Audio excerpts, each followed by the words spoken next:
welcome back to my channel. My name is Brittney Bundles, and today's video is going to be, I'm going to read from my notes so that I get the title correctly, but how to negotiate business deals with value instead of relying solely on money to attract. So that's what I'm going to be talking about today. This video is prompted by a conversation that I had a few days ago, just going over this exact same topic. Someone came to me and they were telling me how they pretty much, present different collaboration ideas to other business owners and entrepreneurs. And their way of doing it was paying, whether it be, paying everyone $50 or paying everyone $100 for their time or paying everyone $20. They just, they pay for the time. Now, there's nothing wrong with that. It's not taboo to want to take an entrepreneur or a business owner that you're planning on working with out to lunch, paying for the dinner, paying for drinks, paying for coffee. It's not unusual to even send a gift to their office and, ask for a little bit of their time. It's not taboo to even pay someone for their time. So, there's nothing wrong with paying someone for time. However, I do want to bring to this platform and shed light on the true fact that not everyone is going to want to be paid for an upfront interaction with you, and in no means am I saying that time isn't money, and in no means am I saying that people should not be compensated for their time. As you all know, if you've been following this channel, I am an entrepreneur, and I strongly believe in paying for one's service and also paying for one's product.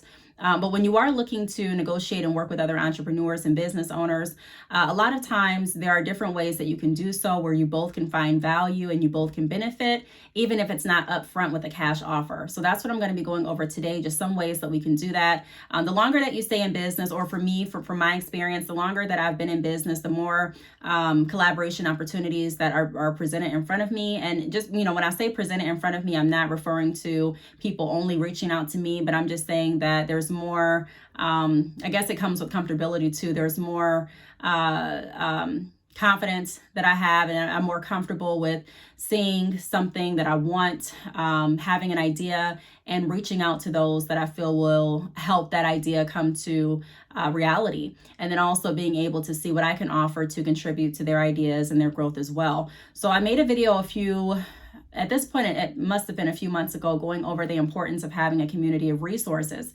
And this pretty much piggybacks right off of that. It's really important to learn to negotiate and to network and to communicate with others if you are in business. No matter if you have an online business, a brick and mortar location, or anything else, it's just important to sprucing up on your people skills, because people, is what's going to continue the business to grow. Whether you're in front of the camera, you're the face of your business or not, being able to negotiate and being able to have those people building skills. Again, whether you're talking to people directly or whether you're sharing with one of your employees that is in charge of, speaking for you, how you want your business to flow, it's still important to try and sprucing up on some of those skills just for the overall progression of your business. So that's what we're going to be talking about today. If you are interested in this video, be sure to give it a big thumbs up. Please make sure that you are subscribed, and let's get right into the video. Okay, so the first tip that I have in my notes is what's in it for them. If you are planning on reaching out to a business or a entrepreneur in regards to collaboration, or in a regards to an idea that you have that they can be involved in, you do want to start jotting down ideas of, beneficial reasons why they may want to join in on this collaboration with you. Now, like I mentioned in a lot of videos, in sales, you don't want to rely strictly on what you think someone's benefit will be or what's going to be valuable to someone. You do want to go in asking questions so that you can tailor the benefits to what's going to be of value for them. And in order to find what's going to be of value for them, we've talked about this in a lot of videos, we do need to ask questions to understand what they're looking to get from this interaction. So that's something that I would definitely go into the interaction considering. Like I said, I would jot down a few benefits, and then I would go into the interaction, whether it's via email, DM, phone call, or in person, already knowing the benefits that I can present along with the offer that I'm wanting to propose. So what's in it for them? That's the first tip. Not everyone is looking for you to pay for their time immediately, and we're going to get into why that is later on in this video, especially when it's a collaboration between two businesses. Now, when you are looking at providing a service to your clients and customers, customers or selling a product, that's a little bit different. We've talked about, how to leverage some different sales tactics and practices related to value-based selling in some other videos. But when you are wanting to meet with other entrepreneurs, which is an essential part of expanding your business for a lot of businesses, not everyone is looking for a payment right then and there. So go in thinking, what's in it for them? What can I possibly offer? What do I have to offer? And what am I willing to offer? Sometimes when you ask yourself, what do I have to offer? You may come up with a blank, or you may come up with a few ideas. And when you ask yourself, what am I willing to offer? You may think of some other things that you can offer, but that you're not really comfortable offering at this time. For example, maybe you can offer a percentage of your company, depending on what type of collaboration you're looking at doing, whether it's an investment collaboration or whatever the case may be. You may not want to do that. So you may jot down on your list, this is what I could offer, but this is something that I really don't want to offer. So I'm going to stay away from that. This is something that I could offer and that I would be okay with offering if this, and that. So just kind of writing down a roadmap and ideas as to what you are comfortable offering, just in case, you get that far. Not every proposal or person or business that you reach out to is going to be interested in what you, send over. However, if you do get that far, then you do want to be prepared. You don't want someone to respond back interested to your offer, to possibly working together with your business, and you not have really anything to say because you didn't think ahead. So always go in thinking what's in it for them. Now, the second tip that I have is think long term. Not everyone is looking for a quick or immediate return. So when I'm looking at different ways to collaborate, for example, even with finance options that I'm offering currently. So if you're wondering, what type of finance options are you offering, or what type of capital advance, options are you offering, be sure to reach out to me via email. I will put my email address across the screen. My email is btalks@yahoo.com, and I'll be more than happy to send you over more details if you are an e-commerce business and if you are grossing at least $2,000 a month in sales. Reach out to me and I can look at different capital advance options. But for example, even with the companies that I am working with or partnered with for capital advance options, there's some type of negotiation that was had in order to be able to reach an agreement to be able to work together. And not everyone is looking for a payment up front. So if the company reaches out to me, I may not say, hey, I need to be paid right now this amount of money in order to proceed with this offer. I may be interested in a percentage. So based on everyone that I am able to work with and get approved, I'll get a certain percentage. Or based on everyone that I'm able to assist, I'd get a certain dollar amount. Or based on everyone that they're able to refer to me, they get a certain percentage. Or, I'm just giving different examples and ideas. So not everyone is looking for immediate return up front. Some people are looking for return as you continue to grow together in business. Now that still relates to money, but it's not providing money up front. There are other people that are going to be interested in different referrals. So they may not be interested in cash, but they're interested in different streams and outlets that can provide revenue streams in the future. That's why it's so popular for different businesses or different companies to offer email lists or different phone lists. I remember working at the credit union, and the credit union, I don't know who they would buy their lists from or their leads from, but they would have different leads each month that we would call on to see if we can convert those leads to actual members on the credit union and build a bigger book of business, as well as generate more revenue for the credit union. So there are lots of businesses that are looking for leads, and that may be something, referrals that they would be interested in you offering if you are looking at collaborating with someone. If you're running a business such as, let's say, for example, you're running a car business, you're repairing cars, car repair, and you notice that there's someone that you want to possibly connect with because they offer a detailing service and you repair cars, but you're wanting to repair the cars and then have the cars detailed as well as a service, another service that you could offer in the case of something going wrong with the repair, or in the case of one of your customers or clients saying that they do want their car detailed in addition to having it repaired, so their car is fixed, but then they also want it clean before they picked it up. You're just feeling that this would be a great opportunity for your business, and someone that is offering the detailed service. There are different ways that you can go about reaching out to them. You can reach out to them via email, in person, over the phone, if they have social media. I would recommend the most formal way to reach out to someone, in my opinion, is via email. I used to rely on phone, but so often a lot of people are getting away from their phones, and they may have an assistant answering the calls, and it may take a few days to get back to you. They may have a voicemail set up, and it may take some time to get back to you. So I find that the most efficient way, in my experience, to get to or through different businesses is via email. So I'd probably email or go up there in person. Now, if you do go up there in person, realize that, COVID is still something that's very real, and different businesses have different precautions. So the business owner may not be there, even before COVID. Sometimes business owners are not there. They may be there, but they may be busy. And that's just, from an experience, working at my salon. Different people would come in, and sometimes I would want to talk to them, but I couldn't because I was so busy working. Email just works a lot better, in my opinion. So I'd probably reach out via email and send over, my proposal. Of course, have a nice greeting initially, and send over what you're wanting to do.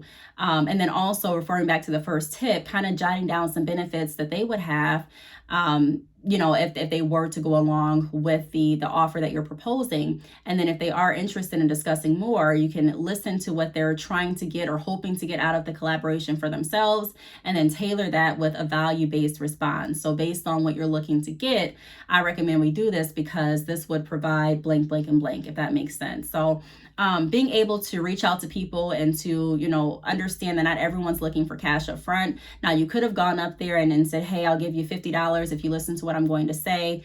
And, that person may have took the $50. And then at the end of the conversation, they could have, said, hey, I'm not interested in moving forward, but thank you so much for coming. And there's really no clear outline of how long the conversation was going to be. There's really no clear outline of what you're going to get. What they're going to get is just you offering money up front. So there are people that do that.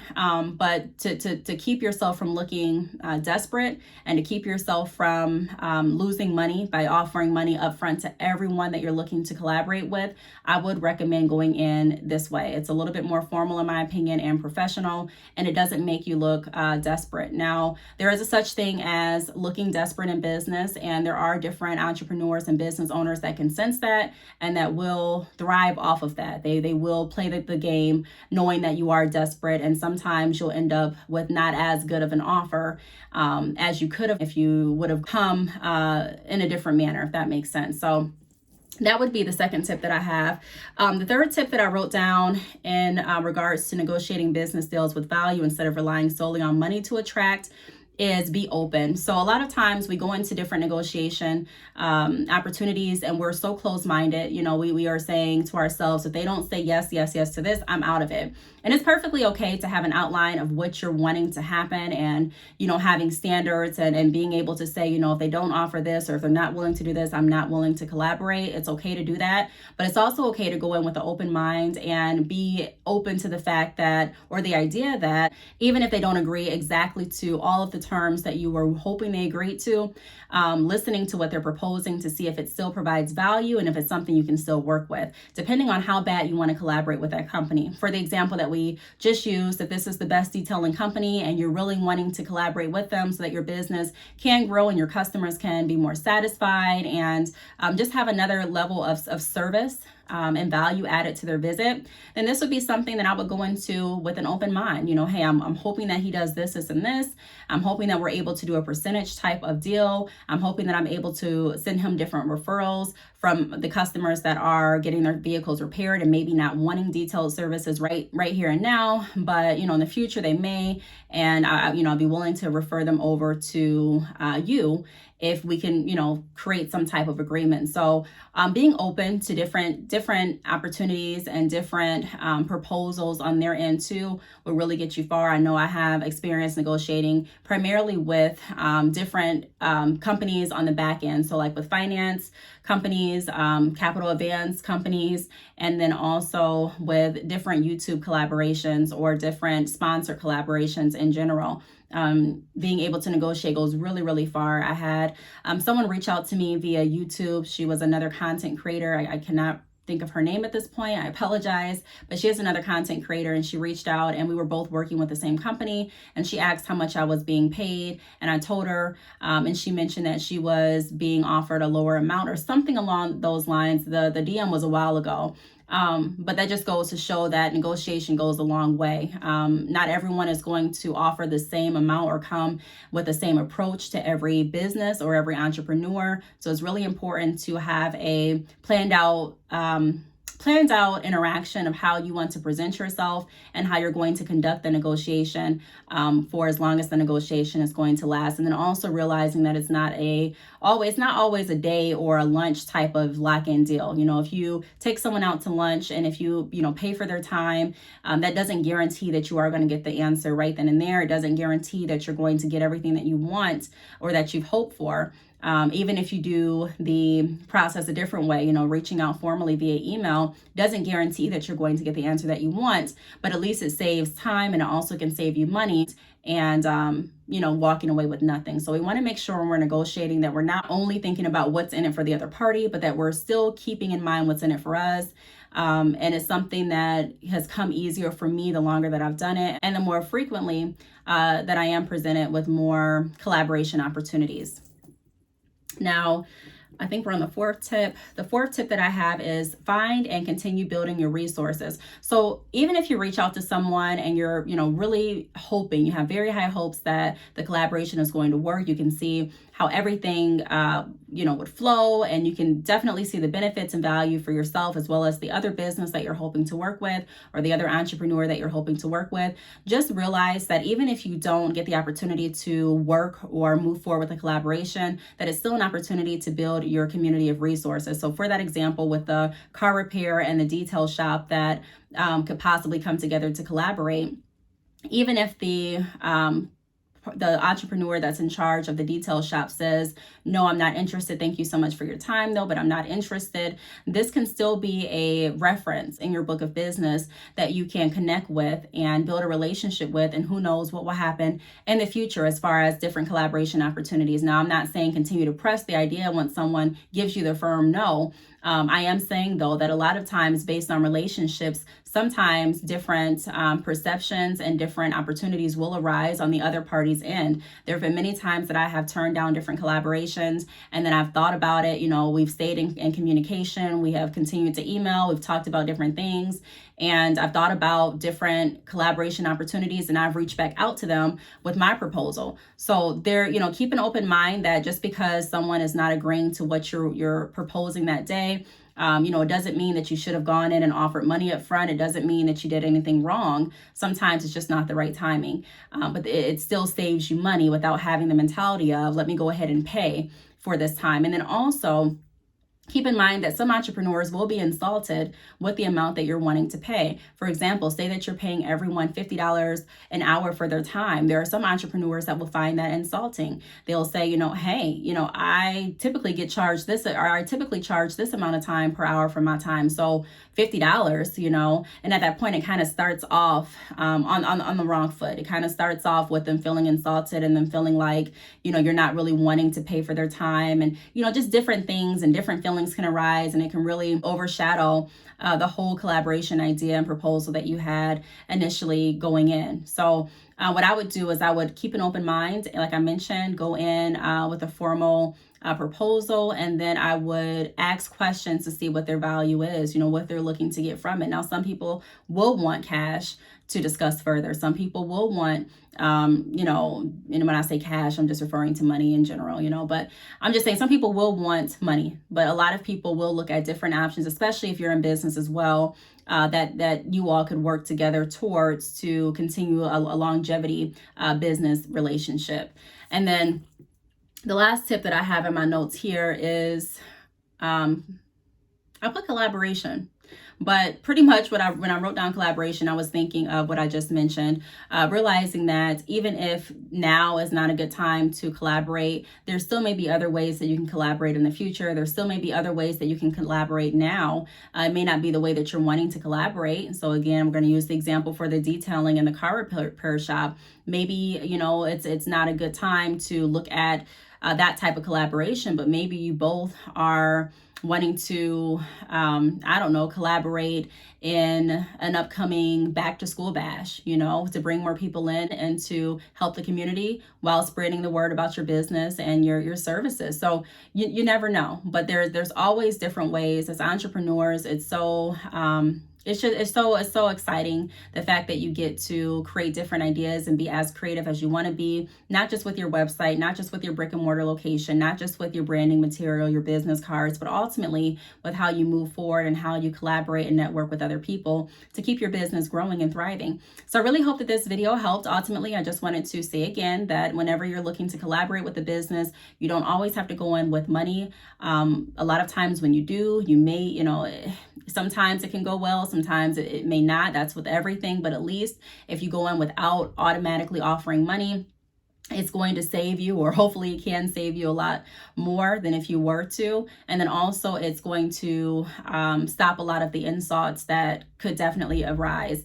One quick little story. I remember when I was working in the call center in sales, and people would call in upset about their cable bill, and immediately I would just go to trying to offer a credit. You know, I'm so sorry about this. Let me go ahead and take $50 off your bill for this inconvenience. And their TV service may have been maybe $80 a month. So I'm thinking $50 for a day of an outage is more than acceptable in this matter. And I would get told by some people, you know, hey, I'm insulted. This is not okay. You know, I don't care about the credit off my bill. I don't care about getting free movie channels. I don't care about you speeding up my internet. I just want the issue fixed. That's where my value is. And so I'm thinking, you know, of course you want the issue fixed. I'm going to work on getting the issue fixed. But I would be so amped to want to offer money for every scenario, you know, just money here, money there. And some people would be happy with it, but a lot of people would say, hey, you know, I'm a little insulted that this is what you're leaning towards, instead of focusing solely on getting the issue resolved first. So there would be calls that I would get the issue resolved first, and then I would go to offering a credit. And some people would say, look, I don't want the money. I'm not looking for the money. I don't want a discount. I want to pay my bill. And I was really shocked. Like, what? You want to pay your bill? You don't want a credit? No. And a lot of people would be offended. So I'm just saying, you know, as an entrepreneur, being in business, working in sales, not everyone is wanting the same thing. And not everyone is looking for cash up front that day, especially to secure a long-term business deal. So just looking at different ways to negotiate and being open to different interactions and different proposals will help to lock in more business for your business. So thanks so much for watching. If you have any questions, feel free to leave them down below, and I will see you all in the next video. Bye.